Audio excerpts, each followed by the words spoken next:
fungsi doa menjadikan kegiatan kita sebagai ibadah saat yang bersamaan. Kalau tak tahu doanya, rumusnya sederhana. Kata Nabi, ucapkan Bismillahirrahmanirrahim. Kullu amrin dzibalin la yubda'u fihi bi Bismillahirrahmanirrahim fahuwa abtar. Setiap perbuatan baik-baik dzibalin yang dipandang baik oleh hati terdalam kita. Istafti qalbak. Hati kita ini bisa menilai yang paling dalam perbuatan itu baik atau tidak. Karena itulah fitrah hatinya akan mencela ketika perbuatan yang dikerjakan tidak baik. Tak percaya, sidin keluar masjid, coba-coba pakai sendal orang. Ini contoh, jangan dipraktekkan pakai ini. Tanya kenapa berustad? Ustadz katalah, kata pintu. Itu saat dimasukkan kaki ke sandal orang, hatinya akan berkata, itu bukan punya engkau.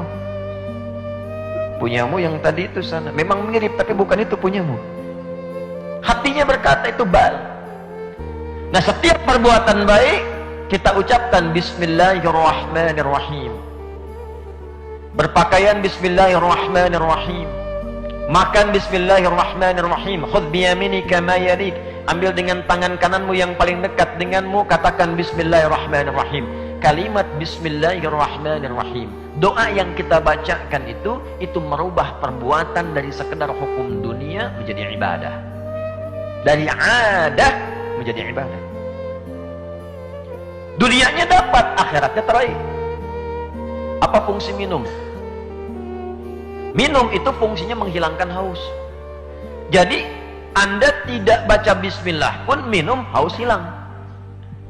Itu fungsi dunia.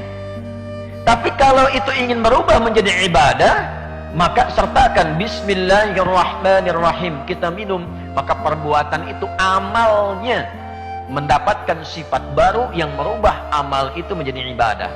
Apa sifat barunya? Solih. Maka amal itu tidak sekedar amal, tapi menjadi solih. Kalau ada perbuatan tidak menggunakan sifat solih di dalamnya, tidak dikerjakan karena Allah, bukan karena imannya, maka amal itu sekedar menjadi amal, tidak ada solehnya. Contoh, zaman Nabi SAW, Sayyidah Aisyah bertanya, ya Rasulullah, itu si fulan tetangga itu baik, dia suka bantu orang, amal sosialnya banyak, tapi dia tidak beriman. Dia belum beriman sampai saat itu. Bagaimana status amalnya? Karena ini kaitan dengan iman dan kufur, maka tak boleh menghukumi sembarangan. Awas, ini hati-hati. Iman kufur itu bukan penilaian kita, hati-hati. Ada standarnya sangat ketat. Kalau keluar kalimat itu, dia mencari pemiliknya. Di bumi tak ketemu, dia ke langit mencari. Di langit tak ada, di bumi tak ada, kembali kepada yang menuturkannya. Hati-hati.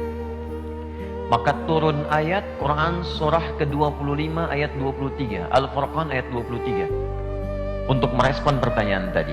Wa qadimna ila ma 'amilu min 'amalin faj'alnahu haba'an manthura. Solehnya tidak. Wa qadimna, dan demi keagunganku, naknya itu ta'zimun nafsi, di ta'zimi sya'ni. Dan demi keagunganku aku bersikap adil. Kalau ada orang belum beriman dan berbuat baik, ada orang belum beriman, sedekah, dia bangun jalan, dia bantu orang, maka aku segerakan balasan itu di dunia untuknya, hukum dunia. Tapi di akhirat tak bisa menggunakan hukum dunia, tak adil kalau pakai hukum akhirat.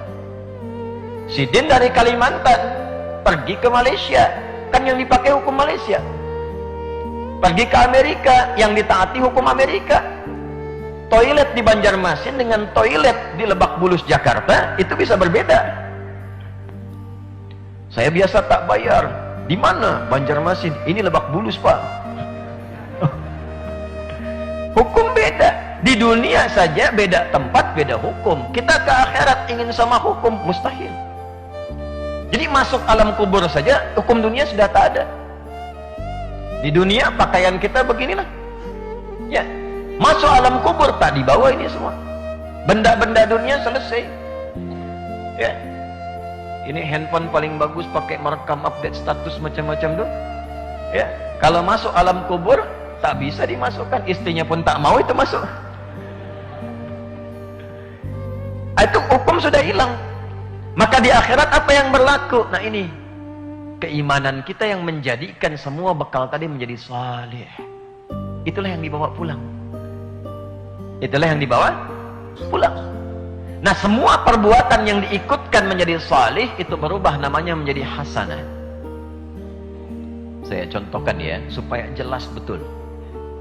Dengan contoh itu menjadi jelas sebuah teori dan sebuah tuntunan. Ini ada gelas, isinya ada air minum. Ini saya ambil dengan tangan kanan, lalu saya ucapkan Bismillahirrahmanirrahim. Saya bukan ingin tunjukkan saya haus, bukan. Tidak serius ya, kan diniat dalam hati. Hanya ingin menunjukkan saja. Karena itu minumnya tak banyak. Ucapkan Bismillahirrahmanirrahim. Paling singkat Bismillah. Setelah itu tutup dengan Alhamdulillah. Simpan kembali. Saat ini betul Bismillahnya disandingkan dengan niat karena Allah, maka perubahan ini terjadi. Perbuatannya bukan sekedar amal menjadi saleh, disebutlah hasanah. Nah, fungsi airnya menghilangkan haus.